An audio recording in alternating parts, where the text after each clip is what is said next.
couldn't go, I couldn't make it. Yeah.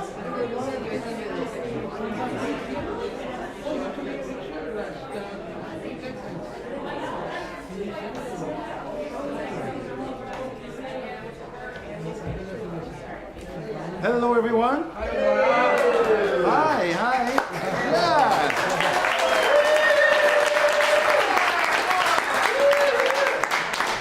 So thank you. I know that people are watching from home as well. So remember that if ever you cannot make it because you're in Chicago, you can always watch a lot of our events online. So in fact, every one of our events. My name is Benoit. I live here. This is my wife's living room, and I say that because she's right there and she can hear me. We've been doing this for 25 years. In fact, we have a book out celebrating our 25 years.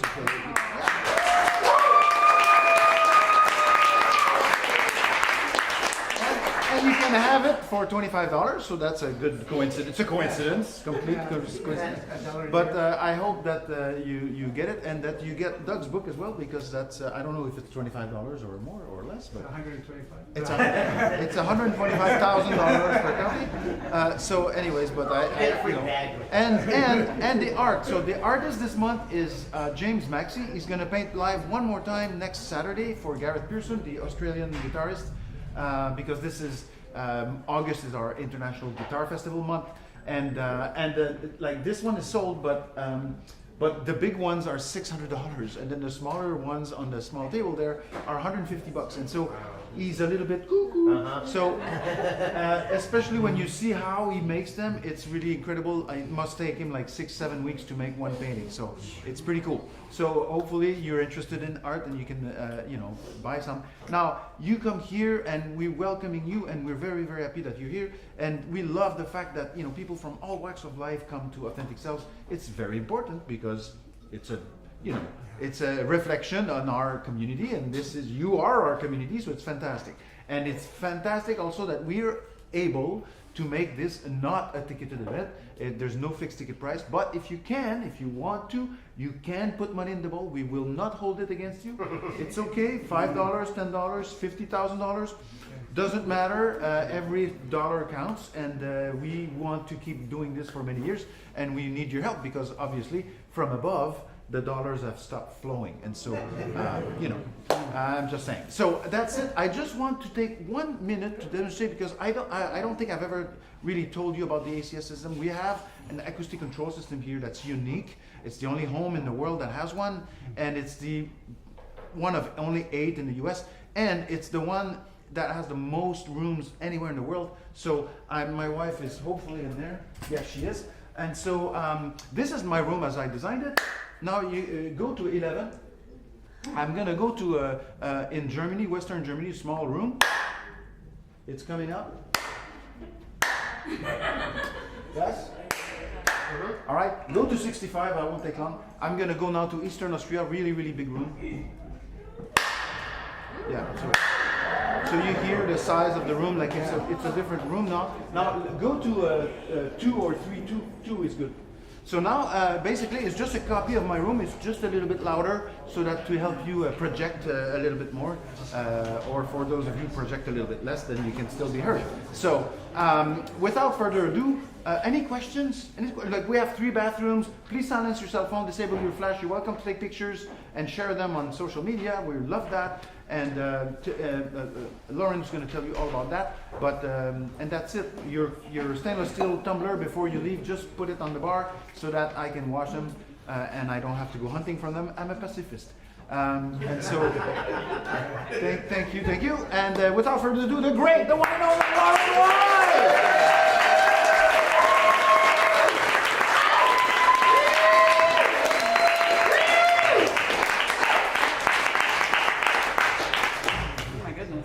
Rusty fan. Welcome back, everybody. First AS of the new season, and this is a huge crowd, and I don't think I've ever seen this many people or had this many people for the open mic. So let's thank you. 3.5 years, who would have thought? So our feature artist, a lot of you know very well, Doug Halper, who goes under the pen name of Benjamin Douglas. Now, Doug said I did not have to read this part of his bio, but it amuses me, so I'm going to do it anyway. He became aware of his artistic inclination, especially since your mom's here, became aware of his artistic inclination around the second trimester of his gestation period and started improving his skills by the third. Once he obtained his freedom at birth, he got serious about his creativity. So thank you, Mom, for this guy. He has never won a National Book Award and never had a New York Times bestseller, but is sure to achieve one of those with his newly published collection of short stories, or maybe the next, which he's going to tell you about for sale. Doug Halper.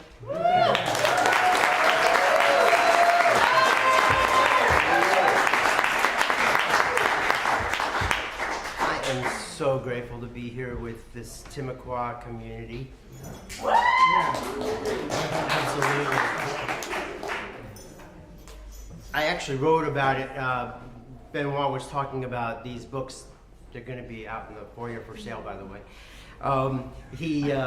In the acknowledgement section of this book, I do mention you all as being a very formidable part of what I consider my coming out party as an author. Just to be clear. It's just such a thrill to have what I consider my family of friends here. So thank you for being here. Benoit and Elaine and their sons for opening up their home to us so many times, and of course Lauren for starting and continuing this open mic. I usually go way over my 5 minutes, so I'm going to be quick this time, even though Lauren's given me a few extra minutes tonight. I'm going to read a couple of snippets from my, this is my first published book, Don't Miss the Bus. Did I mention it was going to be for sale out in I did. I'll read a couple of, just some excerpts from a couple of stories, and then I'll finish with a brand new story. I'll read that whole thing that just happened to me a couple weeks ago. And so this first one happened when I was a member of the Gator Band in college, just a couple of years ago. Wasn't that funny?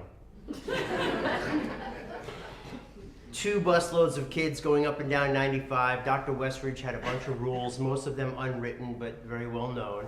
The only rule he had that was very vocal was don't miss the bus. So of course, up in Virginia, what did I do? I came out of a fast food joint and I saw the buses pulling away from the Burger King parking lot where they had dropped us off, and I hauled ass after them. This is from Don't Miss the Bus. The buses made their way down the on-ramp, gaining speed as they merged with the highway traffic, headed towards a future that did not include me. This was real, they were gone. As I slowly came to a halt and entered a state of complete bewilderment, I coaxed myself to breathe, powerless breaths, but enough to restore some oxygen to my brain. I turned back to where the buses had parked only minutes ago, and walking back in a daze, had a seat on the Burger King curb. I had done exactly what Dr. Westridge had told us not to do. I missed the bus. So there I sat, watching landscapes being freshened up, and landscapers freshening the greenery, shifting plants, digging soil. Now what do I do? I was completely dejected and completely alone, 1,000 miles from home. Honestly, as creepy as he is, had the actual Burger King actually showed up at that moment and offered to help, I probably would have accepted. He didn't. It was at a total loss as to what my next move would be. While continuing to wipe the ensuing sweat from my eyes, I noticed a grizzled old man with a garden spade in his hand walking toward me. His dirty overalls and straw hat confirmed that he was with the landscaping crew. What seemed like hundreds of creases in his face shifted like molten lava as he spoke with a thick, backwoodsy drawl. "Was that your bus that just left?" I could only nod as I looked up at him, an exasperated expression on my face. "Well, I'm headed home. Why don't you hop in my truck and I'll catch them buses for you?" Right, that's what I said. It only took a quick glance at his beat-up, rusty pickup truck to conclude that if I accepted his offer, there existed a strong likelihood I would end up squealing like a pig in a Deliverance sequel. I could clearly hear the banjos dueling already. From the time I was a little boy, my parents had taught me not to talk to strangers, and this went far beyond that. Yes, if I got in his truck, I would probably be raped and murdered. My body buried beneath the heavy forested Virginia mountains, never to be seen again. On the other hand, Dr. Westridge wasn't coming back for me, and the Burger King didn't seem to be on his way either. So making an on-the-spot decision that being raped and murdered was better than calling my parents collect, I looked back up at those hundreds of creases and quite enthusiastically said, "Let's go." Thank you.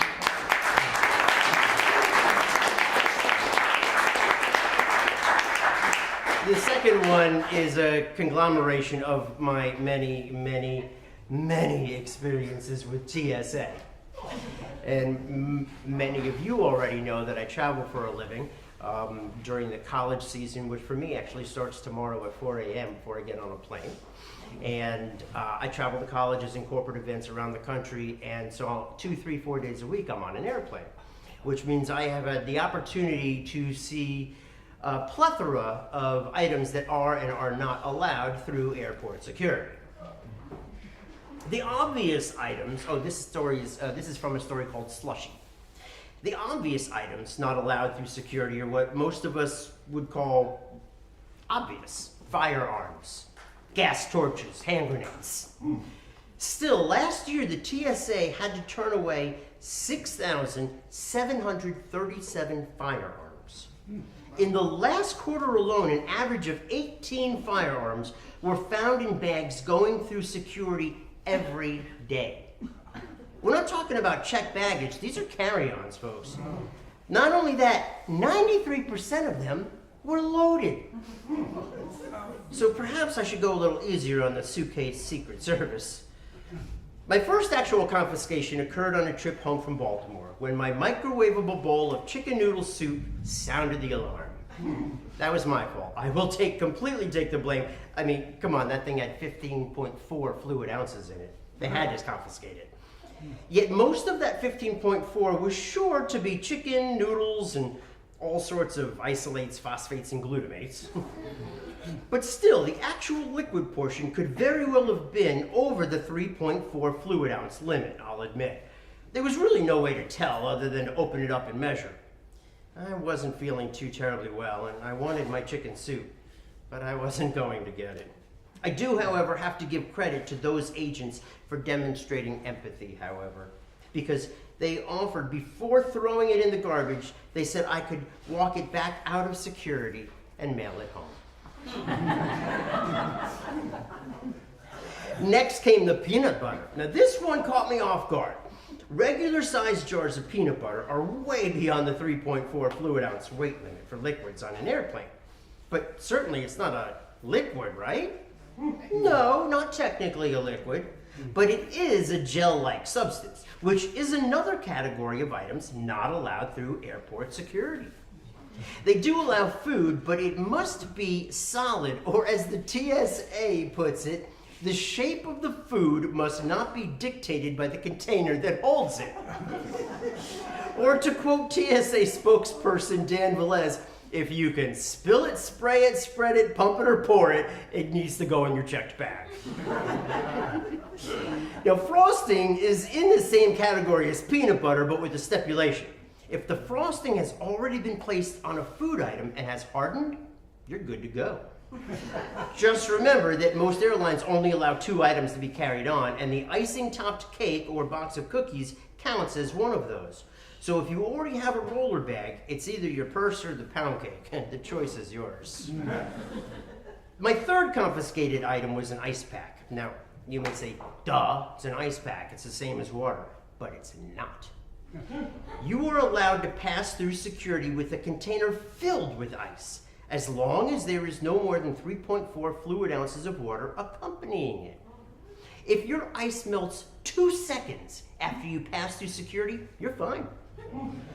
I suppose they figure frozen bombs take a long time to thaw? So frozen ice packs are fine. If the ice pack is partially melted, however, you're probably SOL. Partially melted is, of course, very ambiguous. The official term TSA gives this state of an ice pack is slushy. But just when you thought it was safe to go back in the water, or at least 3.4 fluid ounces of it, slushy, like frosting, also has a provision all its own. If your ice packs are for baby food, liquids, or gels, they have automatic clearance, slushy or not. So my advice to you is this: if you want to bring ice packs, just pump some breast milk.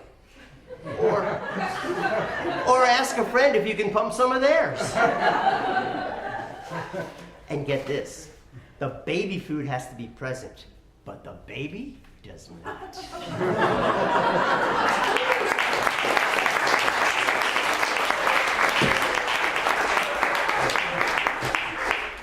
All sorts of loopholes. This last one just happened a couple weeks ago, and I know a lot of my stories seem hard to believe, but this one, like all of them, are written almost word for word as they happened. It's what happens when you travel this crazy country of ours. And this one happened in a cafe not far from where my mom lives, and she can attest that she was there this night, so she can attest that every word in this is true. It's called Sweet and Sour. Sweet and sour sauce has always fascinated me. I find it a marvel that two tastes so different from one another could ever combine to create anything of value. And yet, often the key ingredient of congruence is contrast. Yin and yang, chocolate-covered pretzels, Tyler Durden and that other guy from Fight Club. It often seems that the greater the difference, the better the blend. Allow me, if you will, to share a recent experience that combines such a vast mixture of behaviors and emotions in such a short span of time, it would have made Sybil proud. Prologue. I have been blessed with the gift of a mother that has the stereotypical trait of being her child's biggest fan, which means that even in her 80s, she's still deeply interested in anything her 50-something-year-old son is creating, performing, involved in, or simply wants to talk about. Not all children get that experience. I do not take mine for granted. This particular adventure started when Mom asked me to drive south and visit with her for a week along with my aunt. That was during the slow season, and she added her usual cheerfulness. Perhaps we could find an open mic where I can hear you play. Well, never passing up an opportunity to be showered with adulation, I concurred. With a few days, I was on the stage of a cute little coffee house, entertaining a new audience, including Mommy Dearest, with some musical mischief and whimsy. Part 1, The Sweet. My new song was a hit, and before I could even sit down after my performance, a young woman scurried up to me from the back, beckoning, "Please come to my open mic next week. You would kill.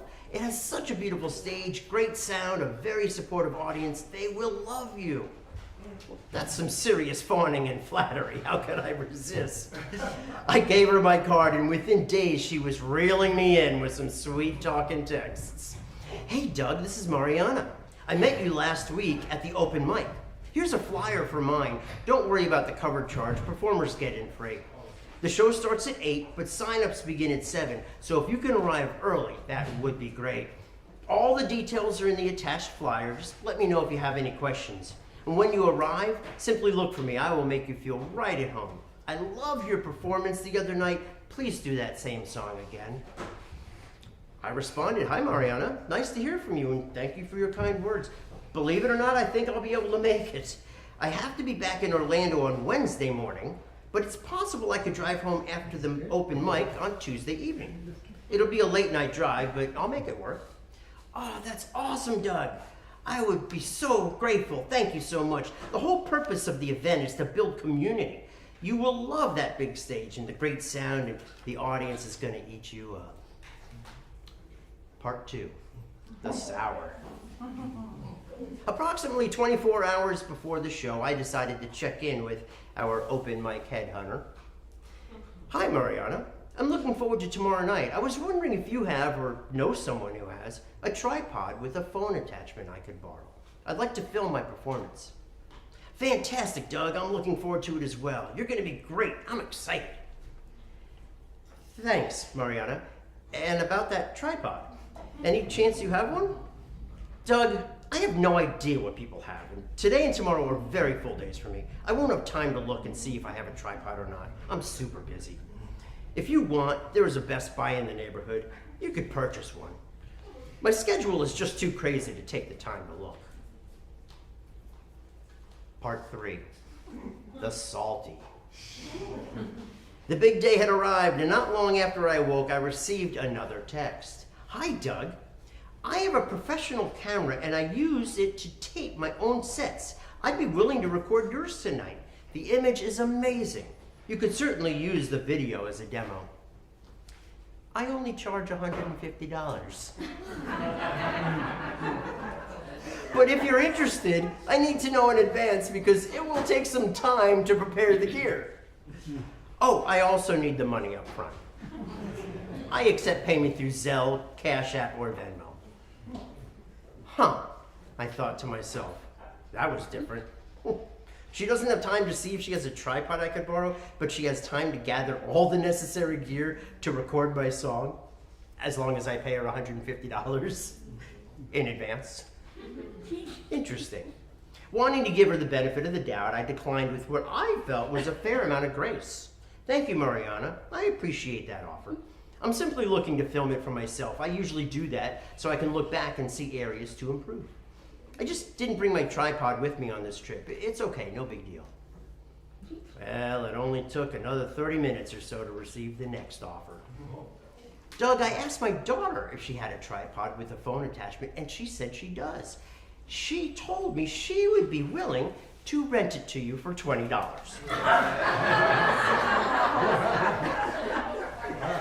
Did she really just say that to me?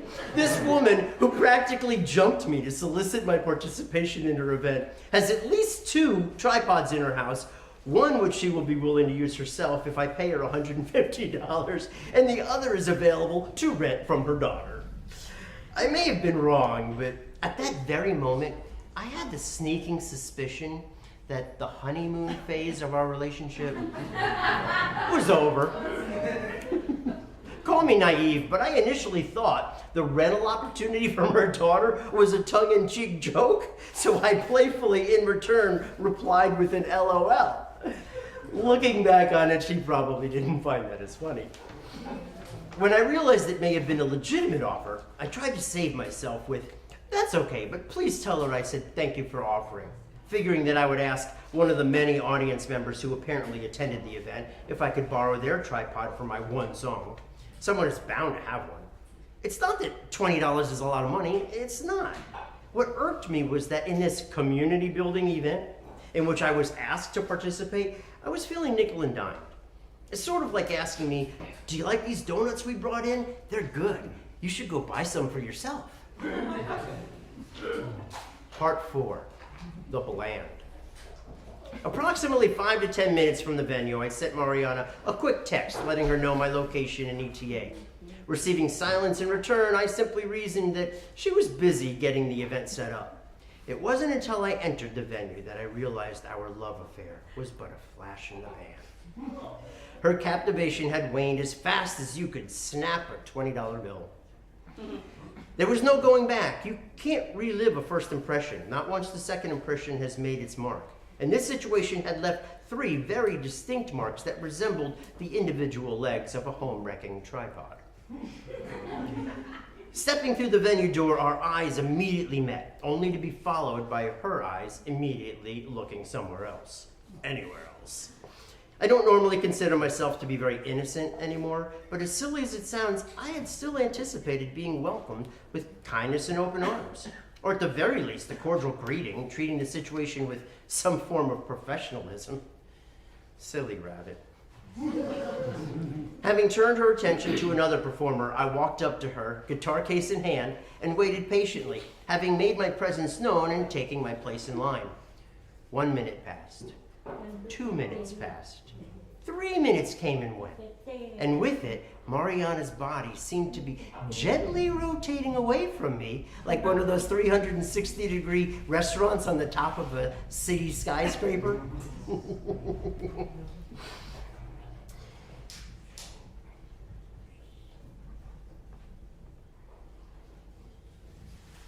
Each second spinning clockwise in a slow but unmistakable manner, giving the opportunity for my guitar and her back to become well acquainted. It was a lovely back, and it was also a sign that I should seek out a place to sit and find another time to offer my greeting. I did so, making some fast friends at my chosen table, and almost immediately found a nearby tripod owner to request assistance from.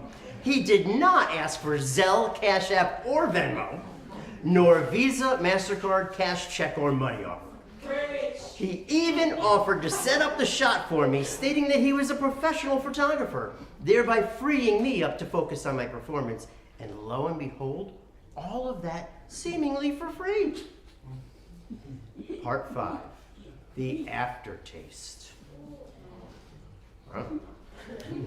I'm not an easy one to ghost. If I catch you trying to be rude, I will make it my mission to drench you with warmth and kindness. Be it real or in your face, I'll show you. I will spotlight your childish behavior with some of my own, cleverly disguised as taking the high road. I eventually returned to the scene of the recent welcome committee crime, walking right up to her, providing no room for escape. Hi, Mariana. It's good to see you. Thank you for inviting me. I'm excited to be here. I then paused to give her blank stare and disinterest, just long enough to have their moment in the sun. Continuing, I asked, do you think there might be any way I could perform in the first half of tonight's show, just in case I need to get on the road? I have that 3-hour drive ahead of me.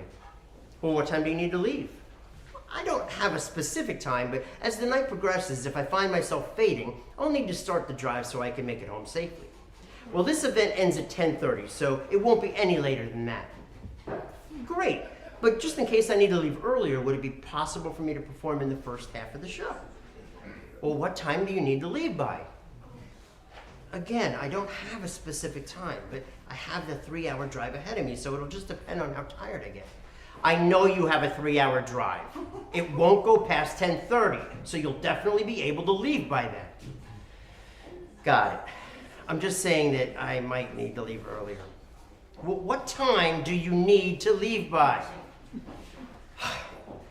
Look, I love games of all kinds, but even the most exciting and suspenseful have a statute of limitations. And this bout she was brewing had already outlasted its welcome, so I decided to change my approach. How about this, Mariana? Once you put together the order of performers, would you be willing to simply tell me where I'm slotted to go? You'll know when I say you're on deck. That would be your cue that you're next. That makes sense. But once you set the order, would you also be willing to let me know where that is? Just so I can gauge through the night whether or not I'll be able to stay long enough to perform? You'll know when I announce that you're on deck. I understand. Any chance I could find out earlier? Sure.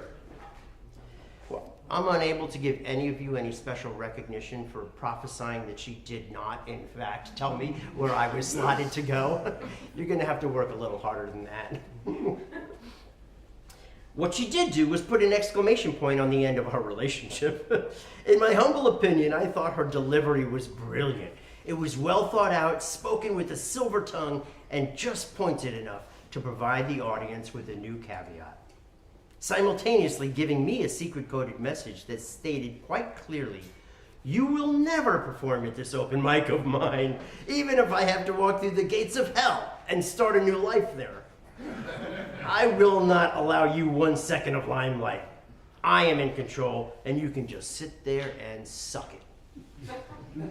What the audience heard was, welcome to our fabulous open mic. This is going to be an amazing evening of incredible performances. Unfortunately, we have had so many people sign up tonight that we won't be able to fit everyone in. Some of you told me that you have special circumstances and requested a specific time slot. I cannot accommodate everybody, and some of you are going to be very mad at me. This is the perfect opportunity for you to learn that being a performer in this world also means accepting that there will be a plethora of rejection and disappointment. I've never heard Lauren say that.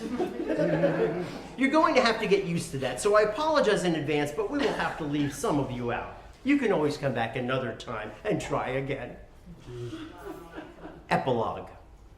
I decided right there and then to acknowledge defeat and create a revised game plan of enjoying the night with my new table friends and cheering on the performers with unbridled support and appreciation. I did give Mariana 90 minutes to call me up, and when it didn't happen, I then shared a group eye roll with my table mates who couldn't believe what had transpired. Yes, I had to tell somebody. I grabbed my guitar and calmly headed for the exit, making sure to say a quick goodbye, or at least offer a head nod, to the new friends I had made, give a mini explanation to my would-be photographer, and head back to my car in the late-night drive home. The entire scenario happened so fast it felt like a dream. From our passionate, magnetic beginnings onto our challenging bumps and hiccups, and finally, our bitter annulment. Comparable to catching a midnight Monty Python skit just before bed, it didn't seem real. It still doesn't seem real. No, I can't imagine going back to that open mic, at least not while Mariana is hosting. I'd just as soon rent a tripod from her daughter for 20 bucks. I can laugh things off, I can even forgive, but I also have a penchant for being good to myself, and sometimes that has to take precedence. Through it all, however, I'll tell you this. I now have a newfound understanding and respect for sweet and sour sauce.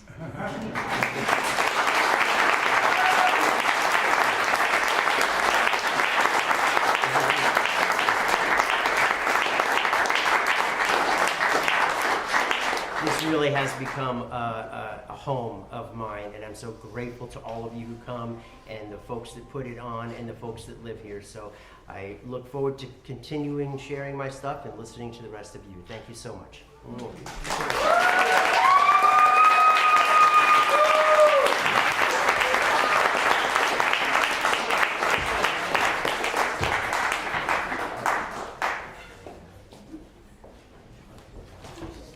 And Doug, you are selling books tonight, right? Yes, we are selling books out in the lobby, and they are not $1,500. How much are Actually, they? we're giving $5 off tonight. Paperbacks are only $10, and hardcovers are only $15.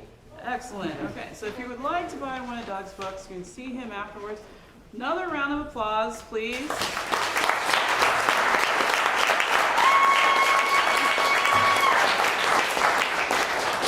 Thank you, Caitlin. And you're always welcome at this open mic, Doug. And to be fair, I always feel really sad when I have to tell people I can't get you all in. Don't do it like that, not spitefully. So I'm going to run through fairly quickly. We have a lot of people that signed up tonight. So for those of you who haven't been here before, this little square on the carpet is your happy place. It doesn't mean you have to stay rigid. You can go this way and you can go this way. But if you go too far back, we can't see you. So remember that we're streaming and just also want to hear you. 5 minutes, but I have asked everybody just to read one piece so that we can get as many in as possible. And we'll call you 3 at a time, maybe 4.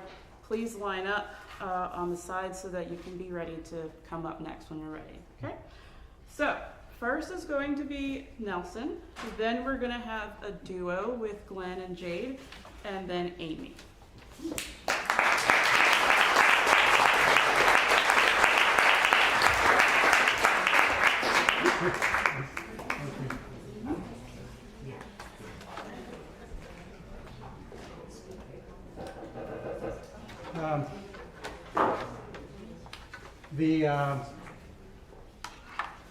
The images that you're going to see in the background are drawings drawn by my developmentally disabled sister Maria, who's here with me.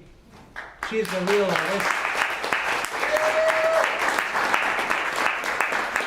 She's the real artist. I'm just a dilettante. The first poem I want to read is, this whole issue of the Epstein thing has really been all over the place. And this is my response to it. It's a poem called "We Are Tied to Blood." We are tied to blood, deeper than we think, deeper than we feel. Nothing cuts the memory of blood, whether deceit or betrayal, when hidden or revealed. At the core of all trust is a tenderness we feel, unlike the sacrifice of innocence by those whose instincts are to kill. This country must be mired in so much sex abuse. It's the one thing women won't forgive, and its prisons will not conceal. If only the hollowness of our relationships would not make space for abusing one another in the abyss of the unspeakable.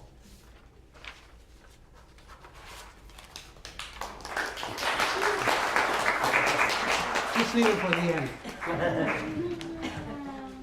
Okay, the next one's called "Witness to the Light." In the valley of the wet frontier, we broke the horses, we preyed on deer, we huddled with bison. We smelled the grass burning, animals' eyes filled with fear. We watched the smoke as the daylight neared. We went back to the cave before our visions disappeared. And in the stunning silence when our visions cleared, we etched with broken bones and burning spears, fallen bison, bloody deer. Art moved us out of the cave into new possibilities and beyond frontiers. 2. But now the cave is electronic, much harder to discern. Where is the propaganda? Where is the constant assault? Where is the liberation of our minds from the dancing shadows on the wall? Live to be a threat to those our bondage is nothing but their birthright and the bloodline of their arrogance and fear. Live to be a threat to those who prefer the security of their captivity to the devastating impact of the truth. We are not absolved from fear, not from the false security of hope. There is no meaning in hopelessness. Only faith in action returns power to the soul. Break out, I say break out, from these dancing shadows on the wall. And the final one is called "To Speak of Love." To speak of love. To speak of love, we talk of old, that must be renewed to be present. To speak of love, sometimes we suffer when the sweet fruit of something loved is passing. To speak of love is to quench the thirst that never ceases to have presence. To speak of love, we leave what is lost to find identity in what we lost in grieving. To speak of love, it is to plumb our soul, whatever the cost, to keep on dreaming. To speak of love, we become what we behold when we give love to what gives us meaning. To speak of love, we talk of old, because love is at the core of whatever is worth keeping. We speak of love. That is all. Thank you.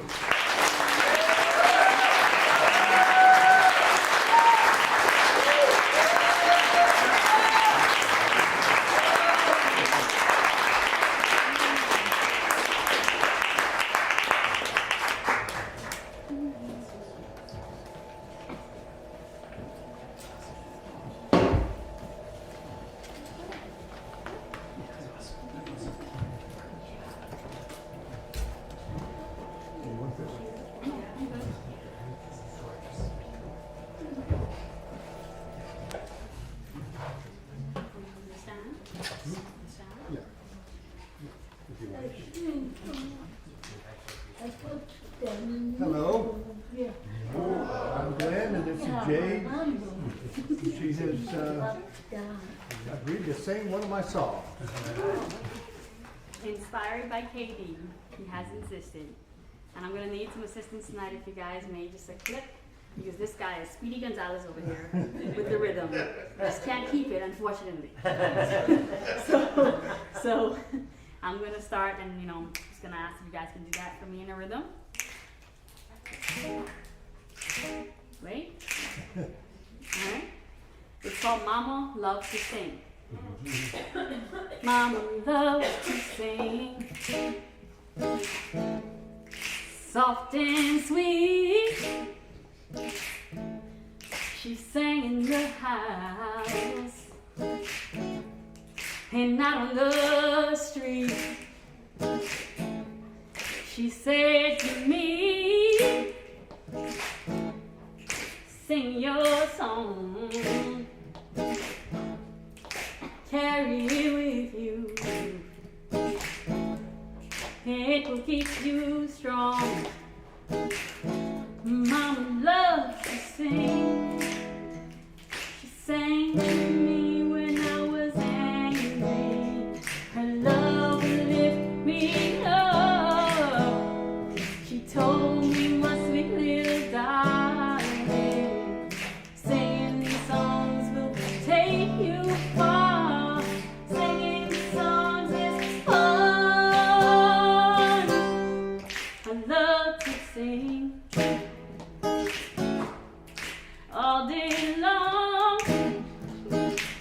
caressing every note in each and every song. The soothing melody is yearning to me. It's the voice of everyone yearning to be free. Mama loves to sing. I sing when I am angry. I sing when I am glad. I'm glad to sing for you tonight. Something in the air. The songs are everywhere.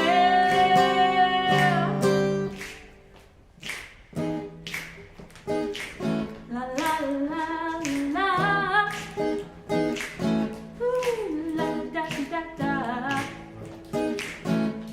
Scat-doo scat-dee. La la la. Thank you guys very much.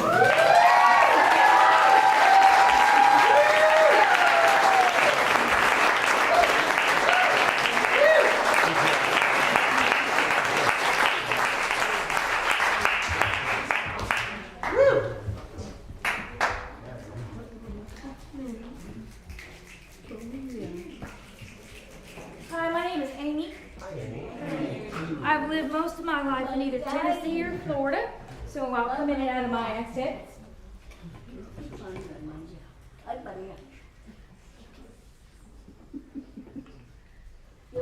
So everybody, let's buckle up and start a journey of poetic memoir. I ask you to bring the part of you that inside is still a child, because this is the part we're going to talk about. Big Daddy in the bus. Big Daddy Al is supposed to be my new daddy, now that my mommy is his wife. His sweet daughter is now my big sister. That I understood all those years ago. Today I'm 45. I don't understand until now how Big Al broke my fingers and severely bruised my wrist. I'd always wondered intently about this. It came to me in a dream when my mind and my soul always agreed the truth always existed deep in my brain. Recently, now that layers inner healing has happened to me, I was singing like crazy in the car and my left hand just went going up. My wrist rotating, fingers dancing, no different than raising your hand in class in a sense. I giggled. Full on self-stem hand flapping. Wait, I don't usually do that. Don't do that. I am never, ever supposed to do that. Was my strange, powerful new thought. When I later dreamed, I figured Big Millen and Al must have grabbed my hands, every time with increasing force. He was visibly frustrated and red-faced when I did the hand thing at 7 years old. But since the behavior was very repetitive and I did not stop even in pain, as my pain response was attenuated from surviving a brain infection, a constant frequency of force broke my fingers and erupted craters of bruises down my wrists that later became the volcano that fractured what was our already volatile family. Thank you to my first grade teacher. She maybe saved my life. She noticed the next day that I couldn't hold a pencil to write my alphabet, and the damage to my little person. Who knows what could happen next? Now, she did tell my mother, who knew the very next call would be the police, the social worker, you name it all. Mama literally ran to get the brand new boy babies. She said we could not really take sister, because if she did, the law would jail her. After all, she did not bear a sister into this world, just us, running, battered, broken, purple and blue to catch the bus. Before the law caught us to take me away from her, we got the Greyhound to the Blue Ridge Mountains of East Tennessee. That became my beloved sanctuary. But the place where I was alone, with my dear granny and papa to raise me mostly. Eventually, everybody went back to Florida. The boys went to Big Al with sister. Mama got that fancy live-in job. All but me in East Tennessee. My flesh and bone healed, but part of my spirit broke instead. I realize as an adult woman now, it was not my fault. But it has taken decades to mend that volcanic fault line in my spirit. I am wife, mother, and a rare type of autistic. I became what saved me a teacher. Today I have a very large diamond ring that sparkles, sitting atop ugly, gnarled left knuckles. Are we not more than what others have done to us? To scar deep rivets in our flesh, riven with the loss of how to trust. But that can be mended and love anew, with time and self-acceptance. Deep inside, rich, expansive. This is what I now accept as the truth, not just about my left hand.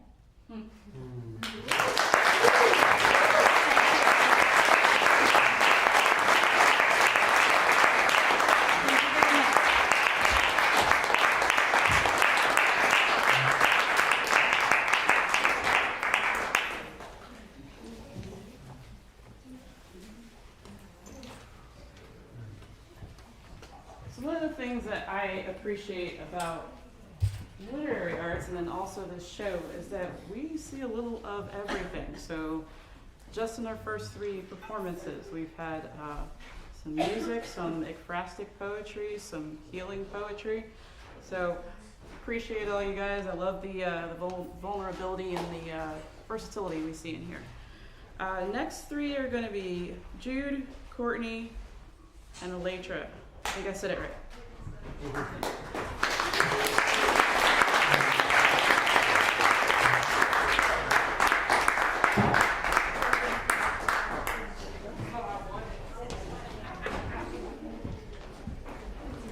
Hi, Hello. I'm Jude. This is my first time up here.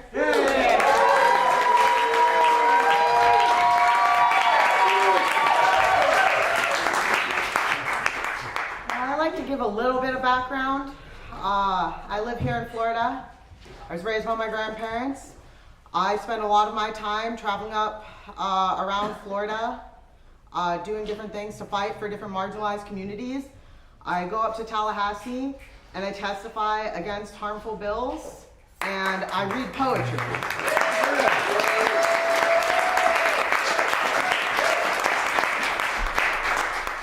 But first and foremost, I am a parent, and I'm going to start out with a quote from my daughter, a little more context, and then the poem.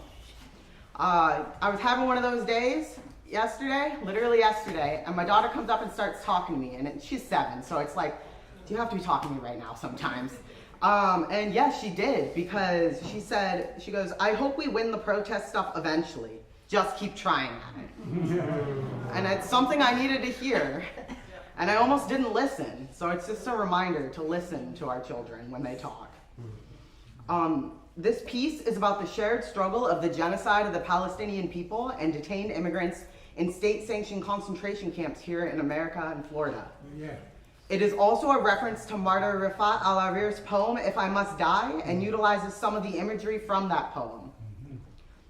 It is titled, They Must Not Die. Like vines which climb and intertwine, battles assigned, shared, combined, we reject the fate of Palestine. Okay.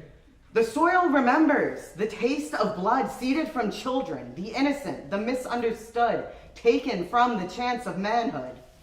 The tendrils creep and stretch through the bars of our cages, wrap around our rages as we repeat through the ages.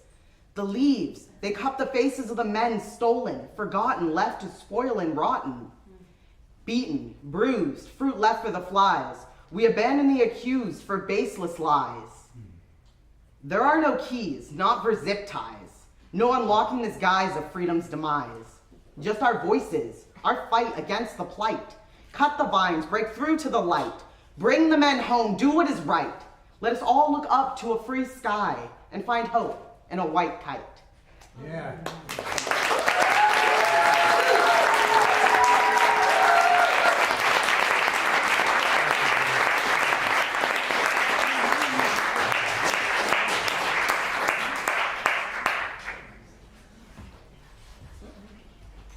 Hello, everyone. Hello. Brittany, this is my first time at Love. I'm a local spoken word artist. I have a self-published poetry book called Ready to Evolve. Yeah. And I'm going to share a spoken word piece. It's called Keep Us Quiet. I wrote it in, when did I write it? 2022. All right.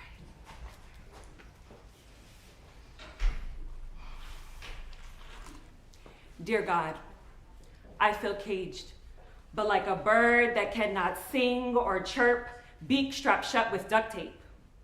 At least the birds that are captured could make a noise. They can scream, let me out. Oh, how I would give my arm to speak, to have an opinion, to watch my words turn into vibration. I let the woman in the market know that she is beautiful. And maybe I would pause in awe as my compliment melts into her flesh. Maybe I would say it slowly like, you are beautiful. Beautiful. I have so much to tell. I want to shout it from the rooftops, be amazed at how the birds fly free, how my voice echoes back at me. I like it. No, I love it. Have you ever listened to the cadence of your own voice? I play mine back over and over and over again. Oh, but I would also be rebellious, put up my defenses. If I found a way to escape this matrix, I'd use my last breath. For those still held hostage, I teach them how to be lions, how to roar with great courage. Oh, if this muzzle was taken off of our faces, you would never be able to keep us quiet. Mm-hmm. Yes.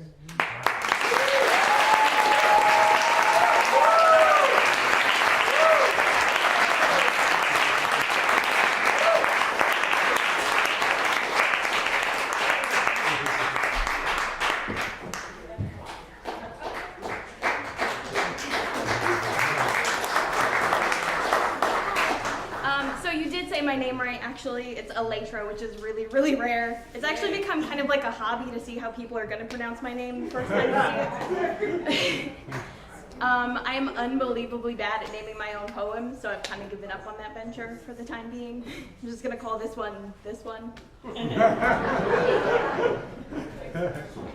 I've spent my whole life walking on a tightrope, but there's no net beneath me.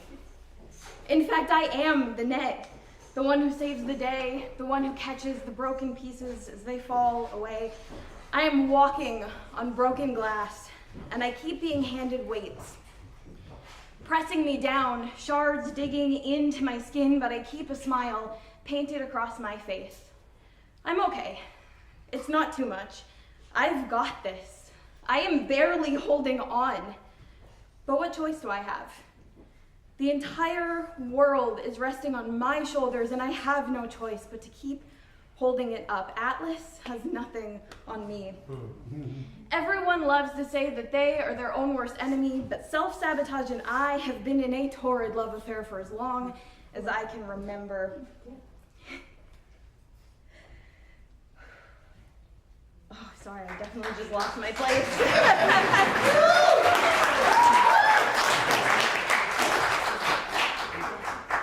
I never learned to love myself, so I take what comes to me. Inhale, sip, swallow, take what they give you and pretend that you like it, so they keep pretending that they like you. You are only worth what you can give, and you want to be worthy, so you give everything and more, until there's no you left behind your eyes. You create worlds for people and you paint them with light and love and rainbows at the expense of yourself just to feel like you're good enough. When do I get to just be good enough? Thank you.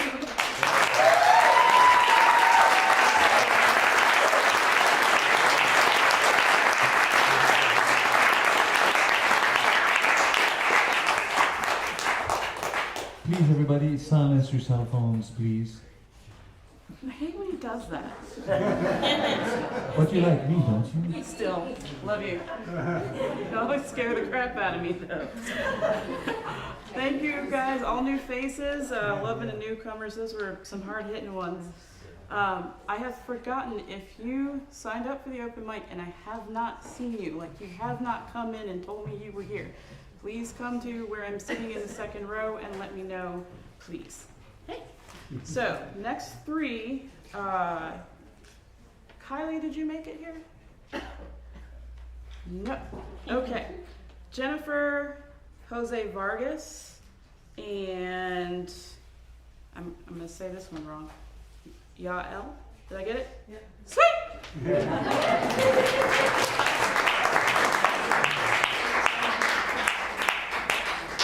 I practiced the names.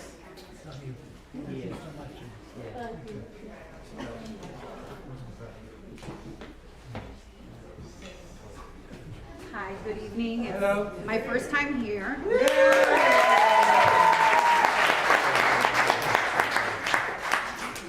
Thank you for having me and welcome to what I call Moments of Truth with Jennifer.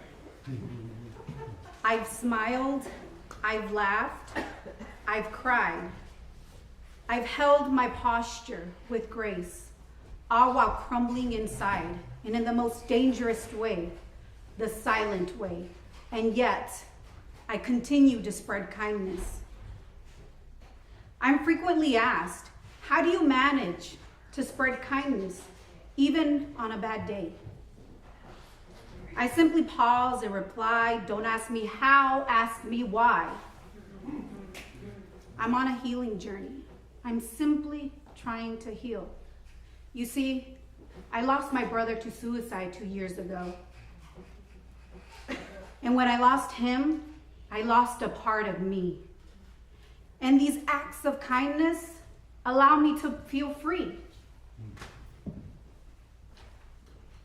The people that we interact with don't walk around with labels. We don't know what they're going through. And you never know. Your act of kindness can be the only softness that they receive that day.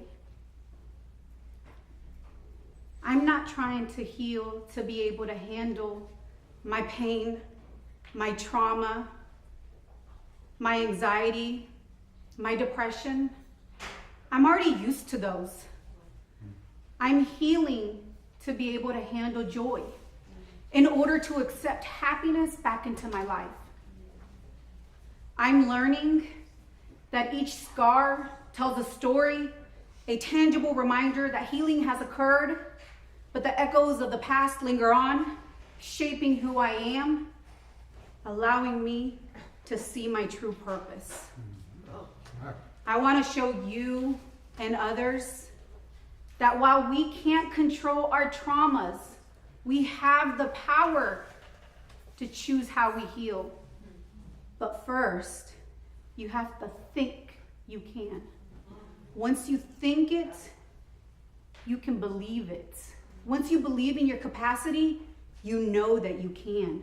Once you know you can show others that you can. Once you're showing others, you're growing. And remember, the opposite of depression is purpose. It's not happiness. Because when you find purpose in your life, you will wake up every morning, even if you're unhappy with life. Thank you.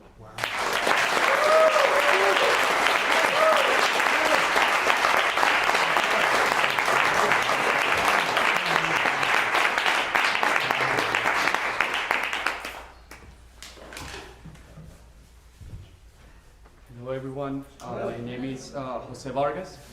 I've been living in the United States for 9 years. I'm originally from Venezuela.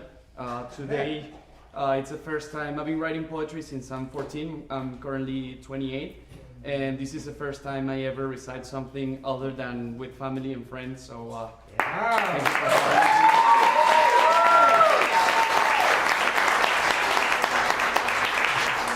me. I beg your pardon. I know most people here speak English, but most of my writings are in Spanish. I know to prepare better for next time, I have some other pieces in English, but I really wanted to recite you this poem. It's called Contigo, or With You, in English. I wrote this piece in 2021. It is basically a lyric confession to an ideal or platonic love. It deals with the subtle realization of love's impossibility when it is idealized. It does not deny of it, but questions it. It struggles with it and accepts that perhaps that kind of love exists only within the realm of poetry. It goes like this. Contigo. Mi alma embelesada sucumbió ante tu picardía. Esta empedrada acabará con la vida mía. Pero tú ni sospechas, o ya lo sabes. Mientras pasan las fechas, vuelan las aves. Sueño despierto y tú sin llegar. Y mi pecho abierto, de par en par, esperando tu respuesta, dulce y elocuente, sin saber si tú detestas mis palabreríos decentes. Pero en mis sueños estás, y después estoy triste, y tú lejos, conmigo jamás.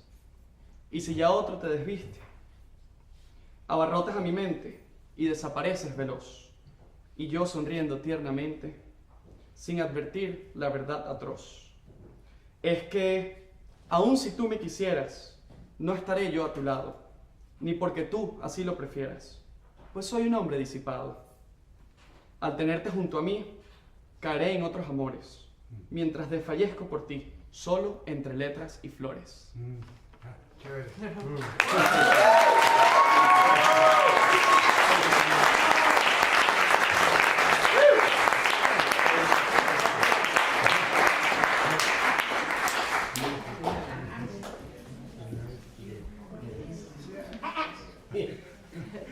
Hi, I'm another first timer. A friend told me about this reading opportunity and I jumped on it, and it's so wonderful to see so many people here in the community that has come to love and welcome me here. This is a poem written for Dr. Ahmed Sadir, a Palestinian doctor held in administrative detention with no crime committed. He's dearly beloved and we want him to come home. I love you. Warm heart beats strong. I love you. Strengthen in your resistance. I love you. May my love find refuge. I love you. May your body grow skin thicker. I love you. Can you feel your heart still? I love you. Where can the sunbird land? I love you. Her nest is disturbed. I love you. I will send her with grasses. I love you. Fortify your mind. I love you. I'm sending my tears. I love you. May they be rain and drink and relief. I love you. Do the poppies still grow? Feed Gaza. Free Palestine. Yeah.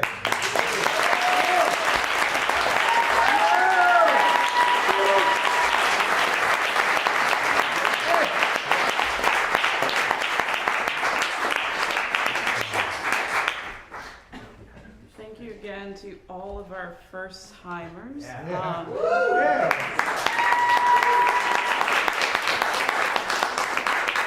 by the way, you can share in any language you want. So it's about the energy and the vibe, right? Not so much as if we can understand every word. I mean, I speak in English, and my mom's always like, I have no idea what you're talking about. Whatever you want to do.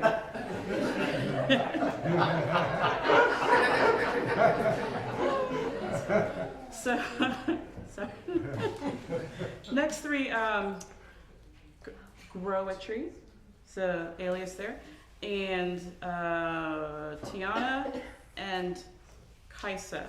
Did I say them all right? Maybe. Yes.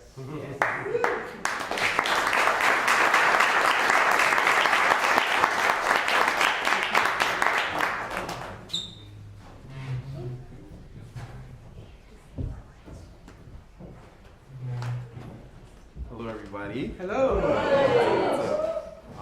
First timer as well.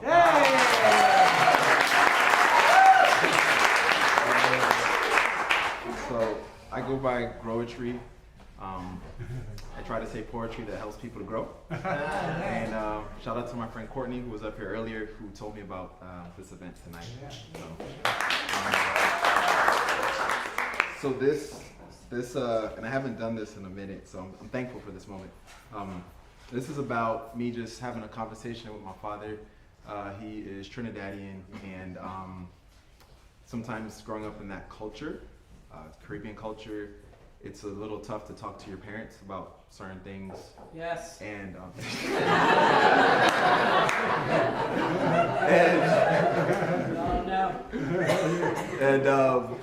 yeah, and I think through the talk, I learned some things even about myself. So this was just a brief reflection, just on that moment, you know?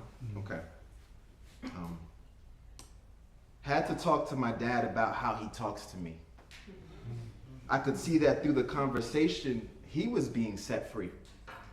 Liberation is the destination of thoughtful conversation, but most times we'd rather stay complacent or adjacent to false ideals and old norms that built foundations on mantras like, those who don't hear us feel. As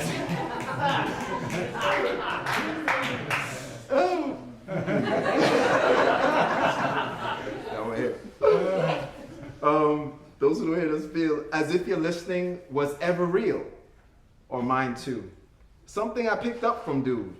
Now I'm thankful that my seeds haven't sprouted yet, because though I give my pops grace, being a millionaire doesn't mean that you should have a jet. I gotta keep pace. Now I see why the shoes need a lace. Why tofu has no taste. Why?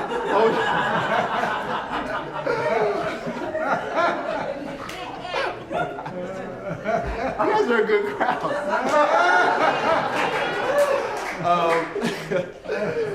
Why tofu has no taste. Why OJ beat the case.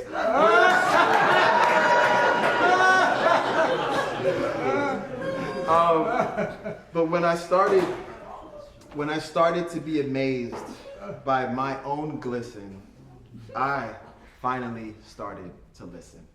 Thank you.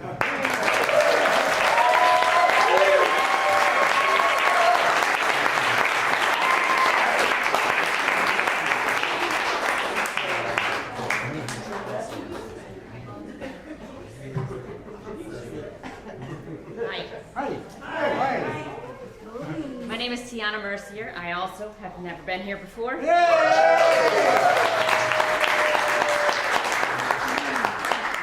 While I listened to everyone else perform their poetry, I thought I should try to do something different. This is called Now I Know. I didn't know I was a bird. I didn't know my wings were clipped.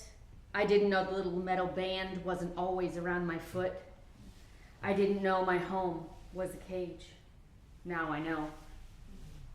My muscles are stiff and sore, and the view is unfamiliar. I am hungry because no one comes to fill the dish I no longer sit next to. The rain on my wings is also unfamiliar, but I like the way it feels. Now I know. I spread my wings. They feel long, full, and strong. I soar and guide on the warm breeze. When I sing, no one is listening, but the song is new and beautiful. Sometimes I feel alone, but mostly I just feel free.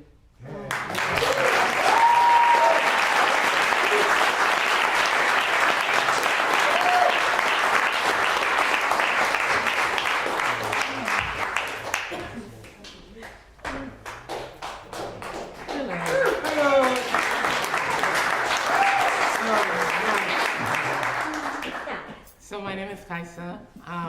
This is also my first time. Normally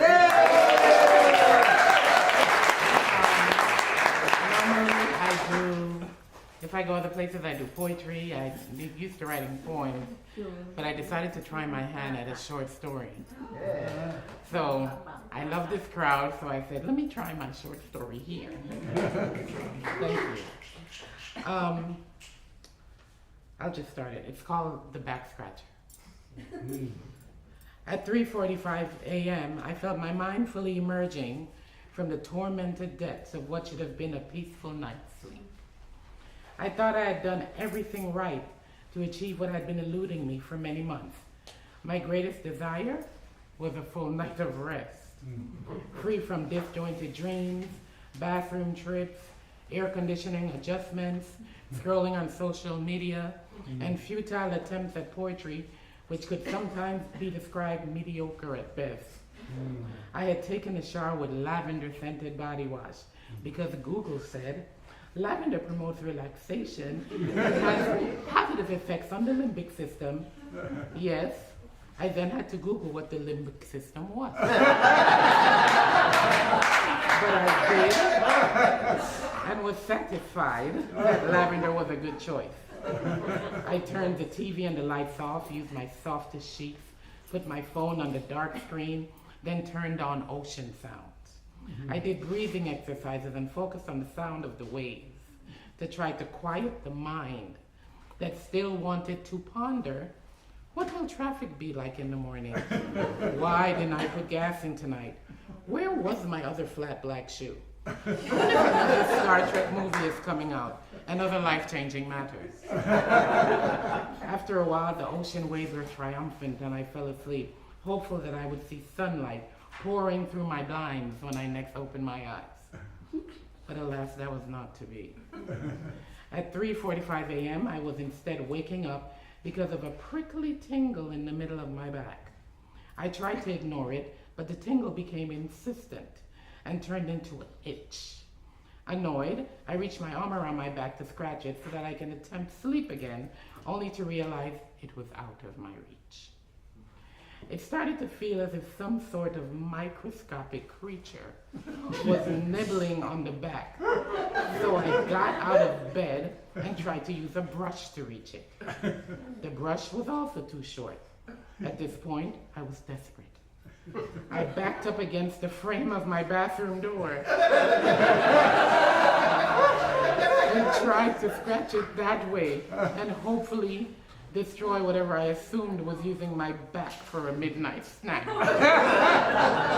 That technique got limited success.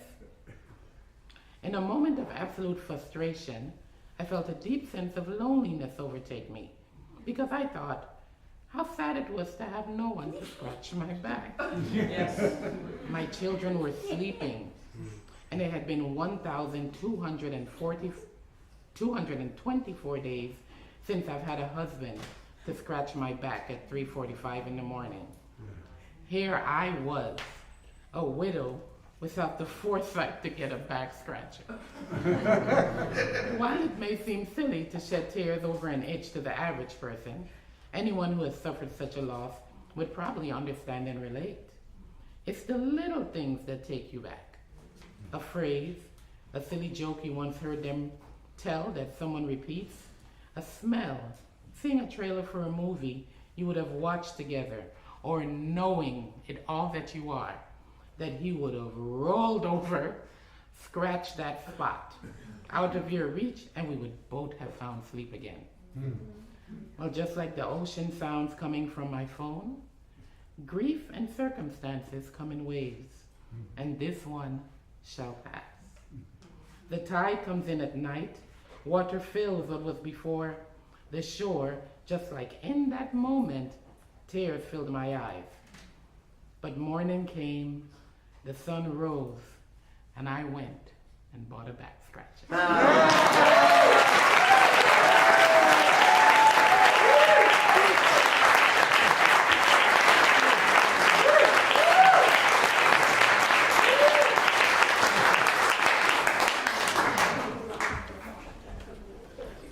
All of you said you were new, and Doug leans over. Where are they all coming from? I was stressed when I saw this list because I'm like, I don't know any of these names. All right. Where are you at? Wait, Trinidad? Yes, Trinidad, yes. You know how I knew it? How you know? Does. Does, yeah. Okay, that's one of those things about a Trinidad dialect that you will not hear in any other island dialect, so I can tell it apart. Yes. And where are you from, Kaisa? You still there? Kaisa, where are you from? Oh, Fitzroy, the Virgin Islands. Okay, we got another island. I found it hilarious when he said, "Put on here with a field."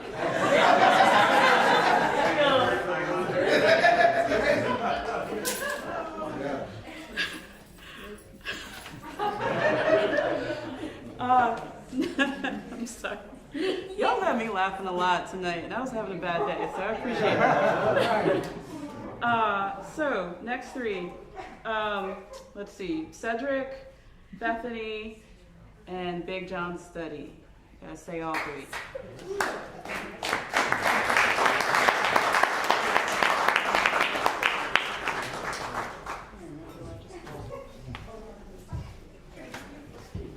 Hey, how y'all doing? Hey, I'm gonna talk about love tonight. yeah. I'm gonna share a poem called Sad Love Songs. It's actually a letter that I wrote to my babe. I love music also, so let me try to remember it. It goes, "Dear babe, I know you see I'm hurting, and I ain't gonna start yelling and cursing. And understand who I'm speaking to. I'm talking to you, love, not a particular person. If I'm sitting at home or riding in the car, if I'm taking a shower, drinking at the bar, I want to remain silent. A lack of you deals my story. Alert, I'm all crying out, my eyes are swollen. I play sad love songs because my heart is broken. It was returned to me beat up and trampled after it was burglarized and joyously stolen. I never dreamed you'd leave me alone. With you, my heart made a home. That's when I enjoy being happy, but not being happy without you feels so wrong. I love you forever, and that ain't no maybe. One day soon, I pray you come and save me. Until you do, it's heavy hell over here all day. In my mind, you always be my baby. I wish we never had an issue so I can come and just kiss you. Listening to Harold and them featuring Teddy P remind me of how much I miss you. I swear I miss you. I wish we could around our show so I could love you like a pro. So now I really feel Anthony Hamilton when he say you just can't let go. Cause I can't either. Without your love, I don't know if I could win. You're my life, my very best friend. I told Ronnie, Ricky, and Mike, to answer your question, I don't know if you ever see me smile again. Uncle Sam say he don't ever want to see you again, but I do, and that's my plan. This time I promise to do better. I marry ourselves together and be your man. Then Tate say I can't make you love it, so leave that shit where it's at. Like Lynn, I said, but I love her. Sean Miller said, but said, when she gonna love you back? That made me think. I don't want us to die. I need you. You're my greatest ally. You motivate and encourage me to be my best self. Love, like R. Kelly, you make me feel I can fly. I taught my boys Brown and Trey. I told them I love is beautiful art. I didn't want to be a part. He said, but it's been 6 months, 8 days, and 12 hours since the day you fumbled her heart. I hope you answer when I call. Like every mister, I used to get mad and say I'm taking your portrait off my wall, trying to be tough. But then I fall asleep and dream about you. Wake up in the morning and put your picture right back up. Have you seen the Sorry 2004 and End of the Road? So many sad love songs keep my heart on the floor. Love don't love nobody, do I have a crutch of mine anytime. And Whitney asked me, where did broken hearts go? I said, no one is the greatest of all time, but sometimes you get that when you put your heart on the line. Now I'm drowning out my own tears playing Jamie Foxx's Rain Man, sipping this wine. You're the star of my show. Everyone knows it because I say it everywhere I go. You are my air. And like Heavy D say, I love you so much. Don't you know? I say I'm not sad to pretend to be glad. I say I don't love you and I'm not mad. But then Whitney asked again, she said, so sad, why does it hurt so bad? Right now I'm in a painful mess. The beautiful gloomy music soothes my stress. I know I should cut it off, but sad love songs sound the best. But I love you, love. Won't you come back? Sincerely yours, Love Said. Thank you. Good.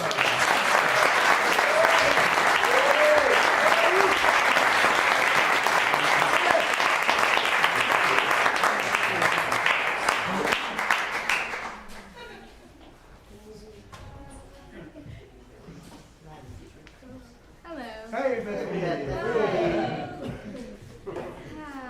I'm just gonna shake a little bit.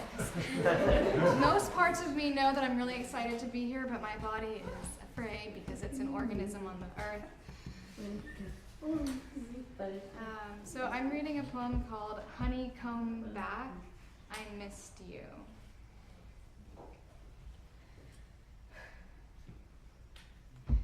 So many times I have spent entire parties smiling ear to ear, said my goodbyes, walked out to my car, and only realized once I had slammed the door and shifted into drive and felt my face finally drop, how much tension had been stored there and how tired those muscles were and how my throat ached in so many more ways than just physically.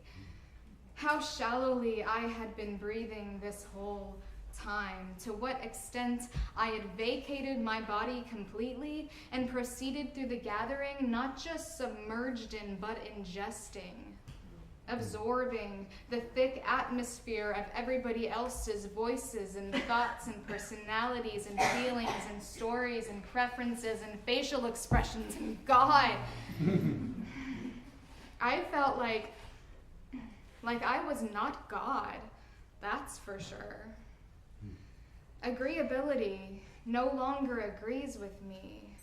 That unwelcome, unfiltered absorption, the way my body fawned and curled in on itself all evening without my conscious realization or consent, the way I would unwittingly install a smile, like a visor on a suit of armor, the iron for which was forged in the suppressed yet seething fire raging in the depths of my psyche and willpower and stomach lining.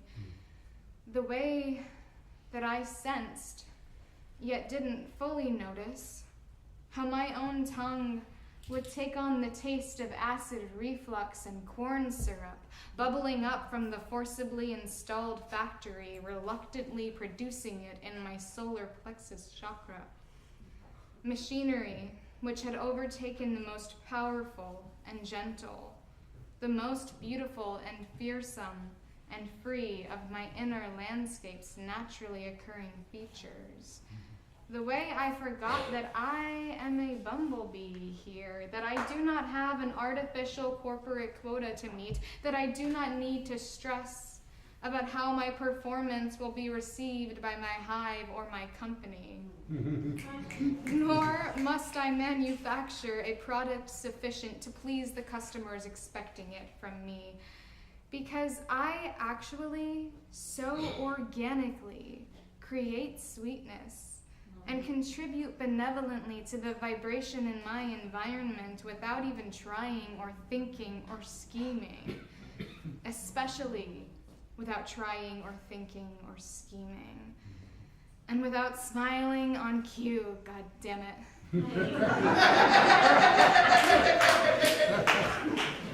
I'm done with high fructose bullshit. Let me be honey.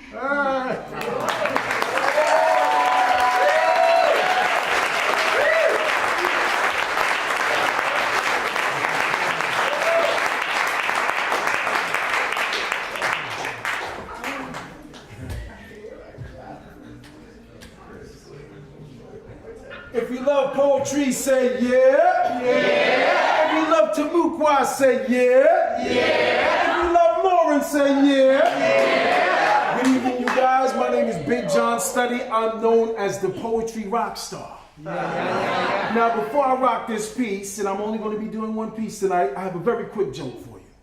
I asked Siri, why do women always think I'm cheating on them? You know what she said? This is Alexa. Tough crowd.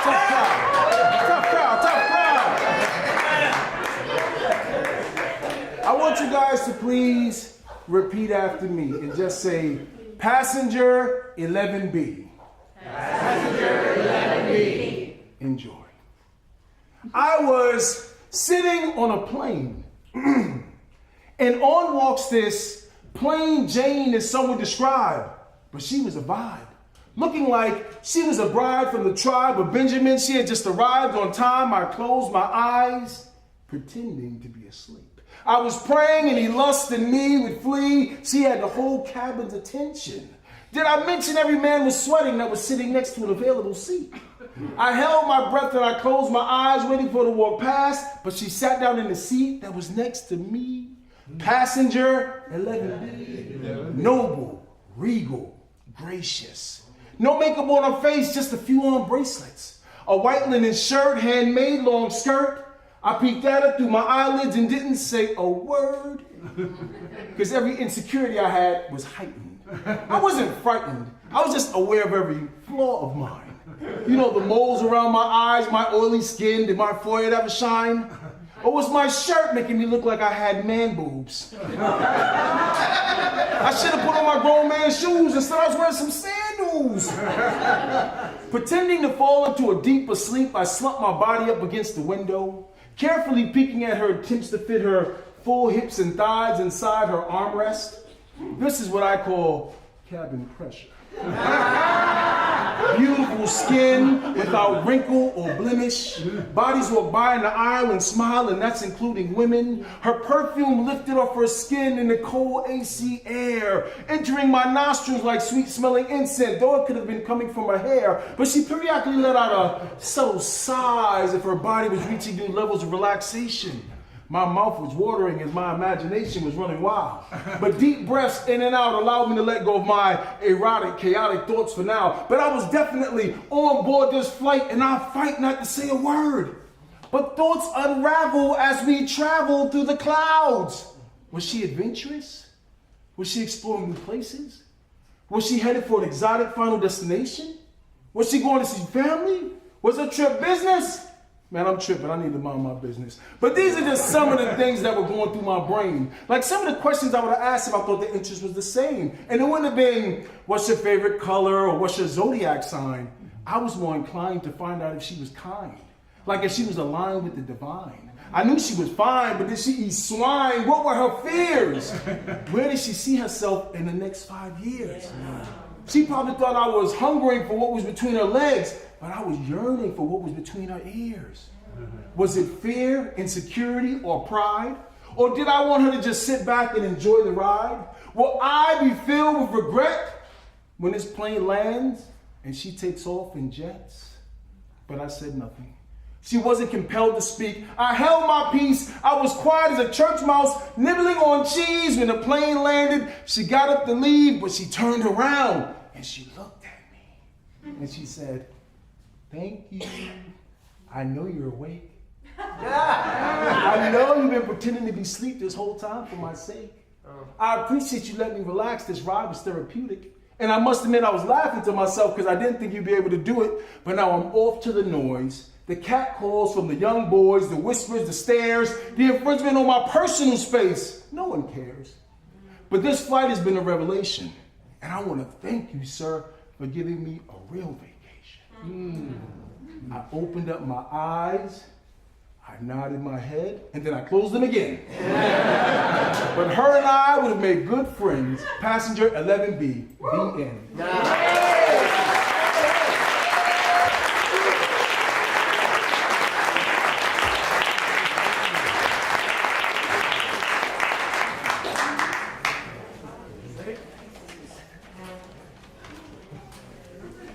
So, I'm gonna push past time a few minutes, please. All right, Benoit, do you know how many people we have online? Yes, we had about 13 people watching. 13 people watching, okay. 13 devices, maybe 100 people. Let's go with 13 for now, so help me do math, okay? So before folks start moving around or leaving, I called 52 on this floor, okay? Leah, how many did we have on the second? I think 18. And Ward, how many did we have on the third? What did Ward tell me we had on the third? 13. 14, okay. Who did math for me? And seven people left early. Okay, well, I counted before that. 97. 97. Wow. Wow.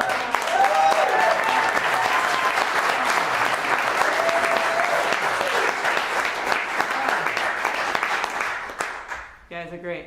Okay, forgive me, I'm gonna call the last three people I have. Siham, Claver, and Peter, and then I have to be done. I'm sorry.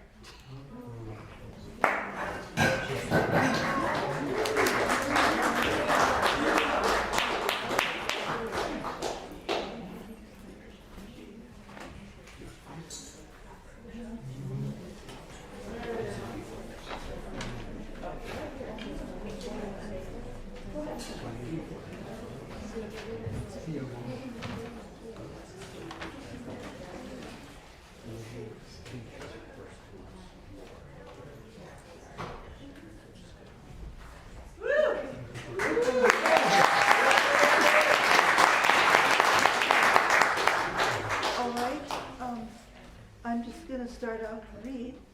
My name is Sihan Karami, and the poem I'm reading is called 15 Seconds. It'll take longer than that. Okay. An ER doctor, not surgeon, not in cardio, arrives from America to Gaza to a bombed out hospital. We need a bypass right now. Heart bypass. Making do, he's got an ultimatum. Spare the protocols. One assistant, some tools jerry-rigged. Ingenuity rules. And so we work, and so a cell phone lights the moment of bypass. It all runs like a dubious wire. The halls refugee loaded, children huddled near small camp stoves. Then mid-procedure, blink, the power blacks out, a rush of silent prayer counting seconds, frozen at the ready. 9, 10, 11, all eternity, waiting for, there it is, praise Allah, light. 15 seconds passed like 15 years. At 16, still alive, precariously, precise hands work again, the hearts of all of us in heavy labor. You can hear the walls breathe, and a shadow of death moves out of the room. Later, I stared at his photo, alive, so real, unscathed, unheard of in Gaza, the first open-heart surgery success since the genocide and its curse, maybe reversed. This moment's hope relayed in light, immersed. Against the whole world's weight of killing, such gratitude will bloom, survive. Yeah.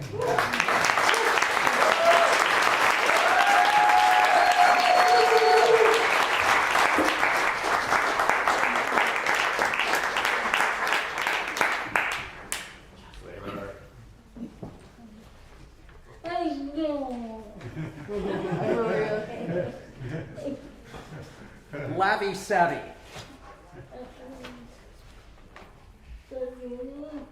Not all public toilets have paper towels.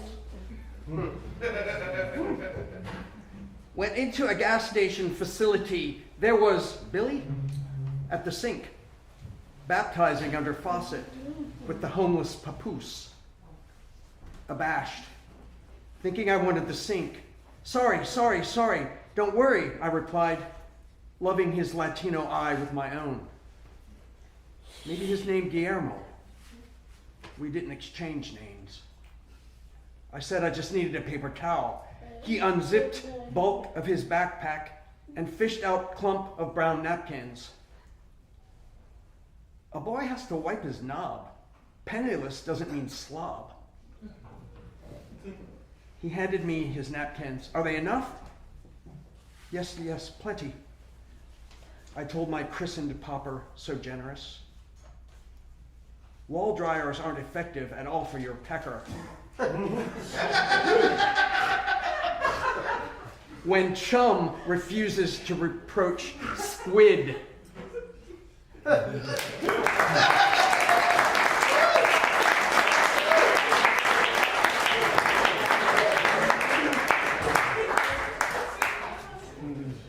Good evening, everybody. Good evening, everybody. So I'm Peter Gordon, and I am so thrilled to be here. I want to thank everybody for coming, and thank Lauren for organizing this for so many years.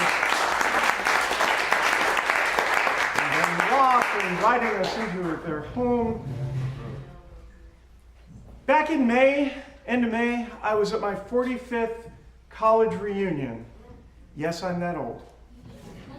And a friend of mine, we were talking to friends, and one friend of mine had a name for the thing that people my age do when you talk to people you haven't seen in a while. And when she told me that, I said, oh my God, this is the title of my next poem. And the poem is called The Organ Recital.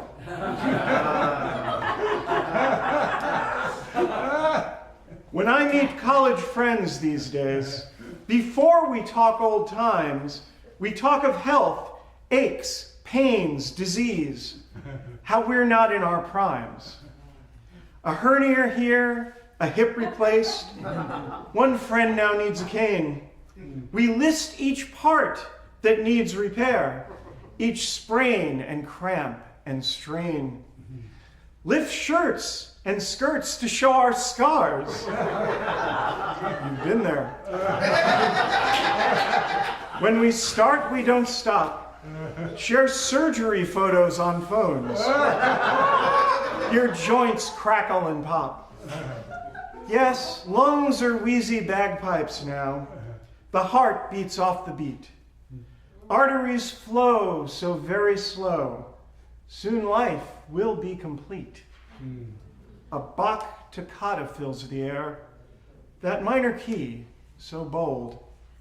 My bones vibrate like organ pipes. How did we get so old?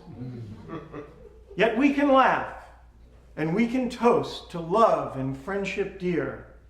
We're all alive. We can enjoy our world while we are here. I pull the stops. Bass notes resound around me and my friends. Bells toll for thee and me. But yet, our music will transcend.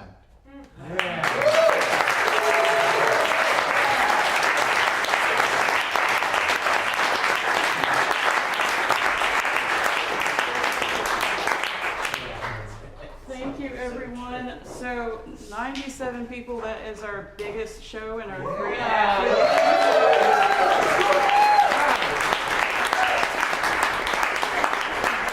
Thank you for starting the season off with a bang and staying for a little extra time. I see, okay. We got some rejoicing, we got some dancing in the back, okay? Thank you, everybody. Thank you to our volunteer ward who's been working hard. He's always very supportive of this show. Our executive director, oh my God, see how I melded that together? Our executive director, Leah, is here also. Thank you all for the support. Remember to post your photos and videos on Instagram or Facebook. You can tag me at @the_poetic engineer. Tag Timucua Arts as well. We will take our usual group photo up here. So let's everybody move quickly so that we can get out of the house, and put your tumblers back at the front, and I will see you next month. Woo! And